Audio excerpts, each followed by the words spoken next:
नमस्कार दोस्तों, मैं आपका अपना देव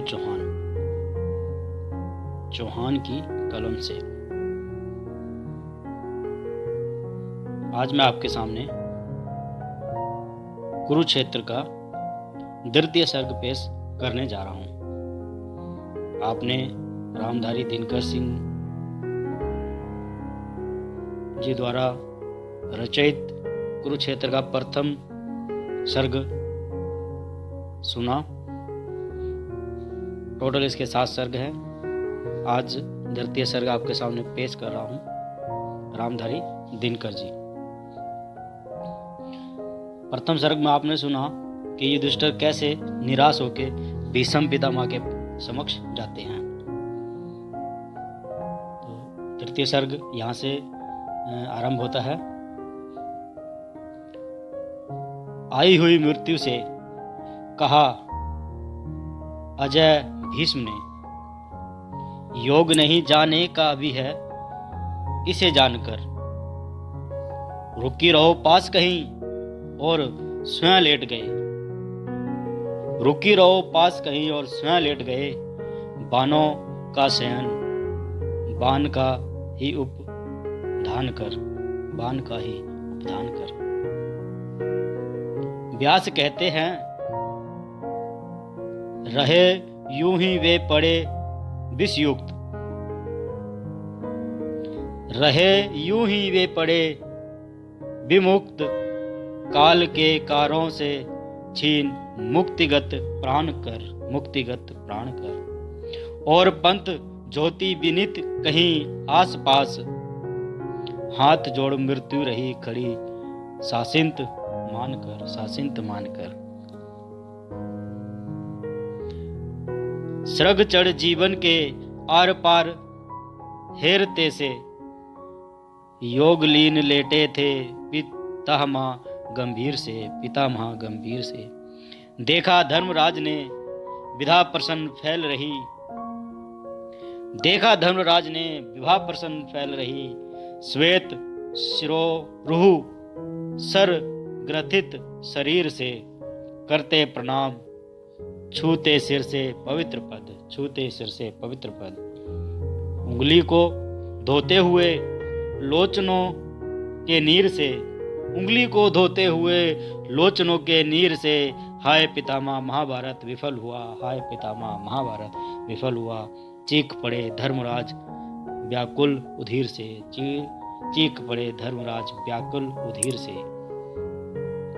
वीर गति पाकर सुयोधन चला गया, छोड़ मेरे सामने अभेश ध्वंस सा प्रसार। दुर्योधन भीष्म पितामह से कहते हैं कि वीर गति पाकर सुयोधन चला गया, छोड़ मेरे सामने अशेष ध्वंस का प्रसार। छोड़ मेरे हाथ में शरीर निज प्राणहीन, व्योम में बजाता जय दुधवीषा बार बार, दुधवीषा बार बार। और वह मृतक शरीर जो बचा है शेष, चुपचाप मानो पूछता है मुझ में, चुपचाप मानो पूछता है मुझसे पुकार। विजय का एक उपहार मैं बचा हूं बोलो, जीत किसकी और किसकी हुई हार, जीत किसकी और किसकी हुई हार, किसकी हुई हार। हाय पितामह हार किसकी हुई है। ध्वंस अवशेष पर सिर धुनता है कौन, कौन भस्म रसी में विफल सुख ढूंढता है। लपटों से मुकुट का पट बुनता है कौन, लपटों से मुकुट का पट बुनता है कौन। और बैठ मानव की रक्त सरिता के तीर, नियति के व्यंग भरे अर्थ गुनता है कौन, अर्थ गुनता है कौन। कौन देखता है सब दाहा बंधु बांधवों का, कौन देखता है सब दाहा बंधु बांधवों का। उत्तरा का करुण विलाप सुनता है कौन, करुण विलाप सुनता है कौन, सुनता है कौन, सुनता है कौन। जानता नहीं जो परिणाम महाभारत का, तन बन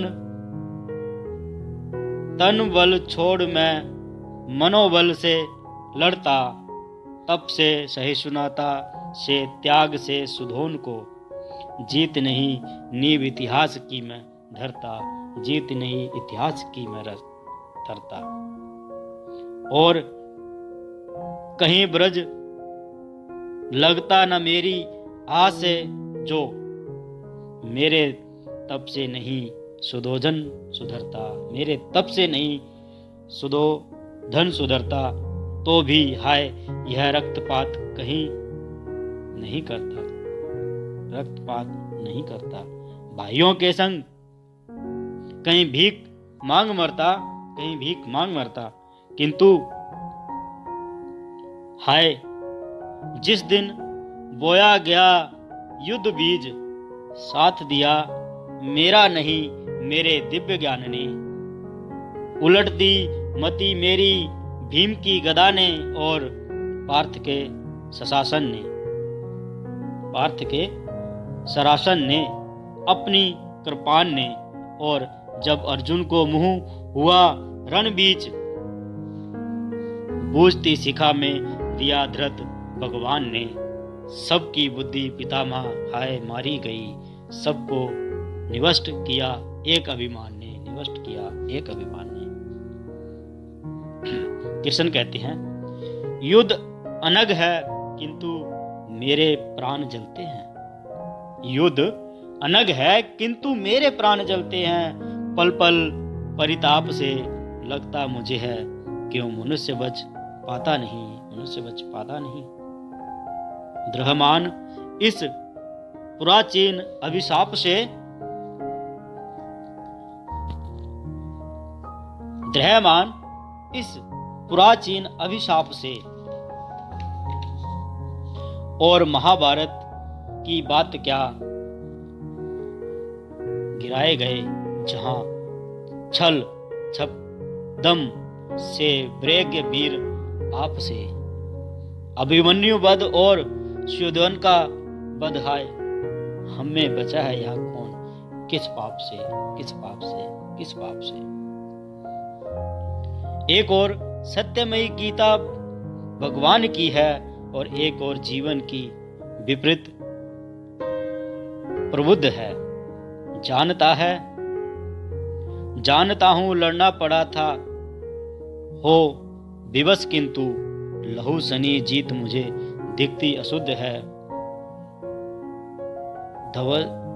धवस संजय सुख या कि श्राश्रु दुख शांति जय, ज्ञात नहीं कौन बात नीति के विरुद्ध है, कौन बात नीति के विरुद्ध है। जानता नहीं मैं कुरुक्षेत्र में लिखा है पुण्य, या महान पाप जहां फूटा वन युद्ध है, जहां महान पाप यहाँ फूटा वन युद्ध है। सुलभ हुआ है जो किरीट कुरुवासियों का, उसमें प्रचंड कोई दाहक अनल है।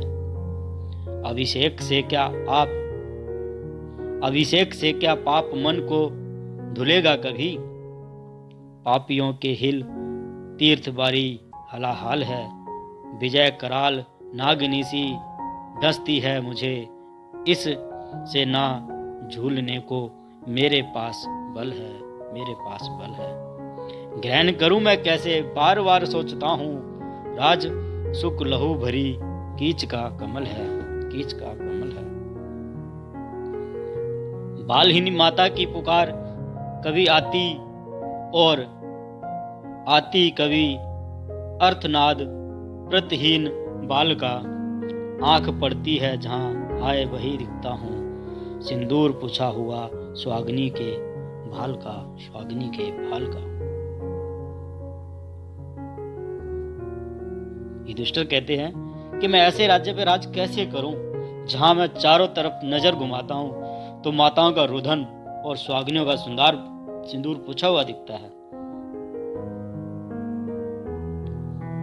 बाहर से भाग कक्ष में जो छिपता हूं कभी, तो भी सुनता हूं अधराहास क्रूर काल का, और सोते जागते में चौंक उठता हूं, मानो शोनित पुकारता हो अर्जुन के लाल का शोणित पुकारता हो अर्जुन के लाल का। जिस दिन समर की अग्नि बुझ शांत हुई, एक आग तब से ही जलती है मन में। हाय पितामह किसी भांति नहीं देखता हूँ, मुंह दिखाने लाए योग्य निज को भुवन में। ऐसा लगता है लोग देखते घृणा से मुझे, लोग देखते घृणा से मुझे। धिक सुनता हूं अपने पे, धिक सुनता हूं अपने पे कन कन में। मानव को देख आंखें आप झुक जाती है मन, मानव को देख आंखें आप झुक जाती हैं। मन चाहता अकेला कहीं भाग जाऊं वन में, अकेला कहीं भाग जाऊं वन में। करूं आत्मघात तो कलंक और घोर होगा। युधिष्ठिर कहते हैं अगर मैं आत्महत्या करूंगा तो और कलंकित होऊंगा।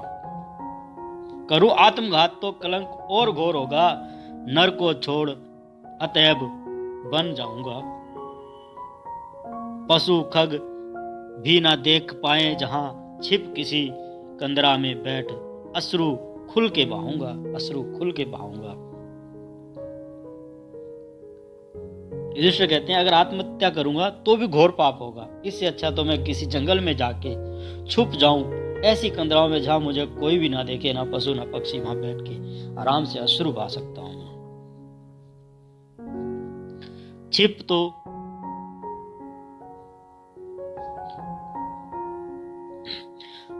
जानता हूं पाप ना धुलेगा वनवास में से भी, जानता हूं पाप ना धुलेगा वनवास से भी। पिता छिपा तो रहूंगा, दुख कुछ तो भुलाऊंगा। व्यंग से विदंगेगा वहां जरर हृदय तो नहीं। वन में कहीं तो धर्मराज ना कहूंगा, वन में कहीं तो धर्मराज तो ना कहूंगा। और तब चुप हो गए कौन्तेय, और तब चुप हो गए कौन्तेय। भयमित करके किसी विद शोक दृष्टि में उस जलद सा एक पराबार हो भरा, जिसमें लवालब किंतु जो लाचार बरस तो सकता नहीं। रहता मगर बेचैन है, रहता मगर बेचैन है। तो भीष्म पितामह क्या कहते हैं? भीष्म पितामह, भीष्म ने देखा गगन की ओर, मानते मानो युधिष्ठिर के हृदय का छोर। और बोले हाय नर के भाग, क्या कभी तू भी तिमिर के पार उस महूत आदर्श के जग में सकेगा जाग। नर एक नर के प्राण में जो हो उठा साकार है, आज दुख से खेद से निर्वेद के आघात से। और युधिष्ठिर से कहा तूफान देखा है कभी, तूफान देखा है कभी। किस तरह आता प्रलय का नाद वह करता हुआ, काल सा वन में द्रुमों को तोड़ता झंझोरता और मूलोच्छेद कर भू पर सुलाता क्रोध से उन शास्त्रों पादपों को जो कि छीनाधार है। रुग्ण शाखाएं द्रुमों की हराहर कर टूटती, टूट गिरते साबुकों के सात नीड़ विहंग के अंग भर जाते। वनानी के निहत तरु गुल्म से, छीन फूलों के दलों से, पक्षियों के देह से। पर सिराएं जिस मरी रूह की अलत में, पर सिराएं जिस मरी रूह की अलत में ही गड़ी, वह नहीं भयभीत होता क्रूर झंझा बात से।